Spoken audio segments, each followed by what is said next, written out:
Minal aizin wal faizin, maafkan lahir dan batin, selamat para pemimpin, rakyatnya makmur terjamin. Assalamualaikum warahmatullahi wabarakatuh. Semoga kita senantiasa dalam lindungan Allah Subhanahu wa taala. Pada pertemuan kali ini, kami dari kelompok 6 yang diwakili oleh beberapa anggota akan berusaha memaparkan dan menjelaskan tentang kasus pelanggaran etika bisnis yang dilakukan oleh PT Megasari Makmur saat memproduksi obat nyamuk HIT. Obat nyamuk HIT diproduksi pertama kali oleh PT Megasari Makmur pada tahun 1996, tepatnya di daerah Gunung Putri, Bogor, Jawa Barat. Selain memproduksi obat anti nyamuk, PT Megasari Makmur juga memproduksi tisu basah dan obat-obat pengharum ruangan. Obat HIT ini terkenal sebagai obat pembasmi nyamuk yang murah dan ampuh. Selain dipasarkan di Indonesia, obat nyamuk HIT ini juga diekspor ke luar negeri. Obat HIT yang diproduksi oleh PT Megasari Makmur ini ditarik dari peredaran karena penggunaan zat aktif berbahaya yang disebut dengan propoxur dan dichlorophus yang dapat mengakibatkan gangguan kesehatan terhadap manusia. Komisi Pestisida dari Departemen Pertanian melakukan inspeksi terhadap pabrik HIT dan menemukan penggunaan pestisida yang penggunaannya dapat mengganggu kesehatan manusia, diantaranya keracunan terhadap darah, gangguan saraf, gangguan pernafasan, gangguan terhadap sel pada tubuh, kanker hati, dan kanker lambung. Pada tanggal 11 Juni tahun 2006, Lembaga Bantuan Hukum Kesehatan melaporkan PT Megasari Makmur ke Kepolisian Metro Jaya karena adanya korban, yaitu seorang pembantu rumah tangga yang mengalami pusing, mual, dan muntah akibat keracunan setelah menghirup udara pasca menyemprotkan obat nyamuk HIT. Pelanggaran yang terjadi. Pertama, dari kasus di atas terlihat bahwa perusahaan melakukan pelanggaran etika bisnis terhadap prinsip kejujuran. Perusahaan besar pun berani untuk mengambil tindakan kecurangan untuk menekan biaya produksi produk. Mereka hanya untuk mendapatkan laba yang besar dan ongkos produksi yang minimal.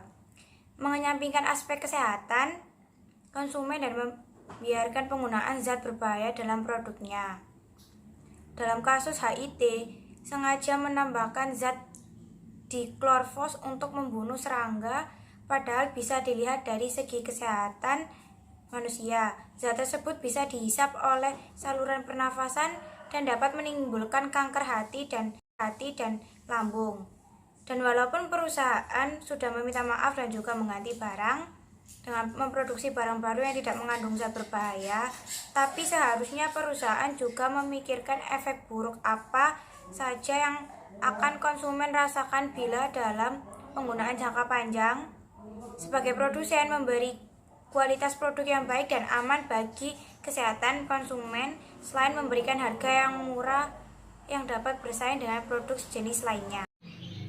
Solusi terhadap pelanggaran yang terjadi, pihak produsen PT Megasari Makmur menyanggupi untuk menarik semua produk HIT yang telah dipasarkan dan mengajukan izin baru untuk memproduksi produk HIT aerosol baru dengan formula yang telah disempurnakan, bebas dari bahan kimia berbahaya. HIT aerosol baru telah lolos uji dan mendapatkan izin dari pemerintah, yakni pada tanggal 8 September 2006, Departemen Pertanian dengan menyatakan produk HIT aerosol baru dapat diproduksi dan digunakan untuk rumah tangga. Sementara itu, pada tanggal 22 September 2006, Departemen Kesehatan juga mengeluarkan izin yang menyetujui pendistribusiannya dan penjualannya di seluruh Indonesia. Adapun undang-undang yang telah dilanggar, yang pertama, pasal 4 ayat 1 dan 3 tentang hak konsumen yang berbunyi, Megarsari tidak pernah memberi peringatan kepada konsumennya tentang adanya zat-zat berbahaya di dalam produk mereka.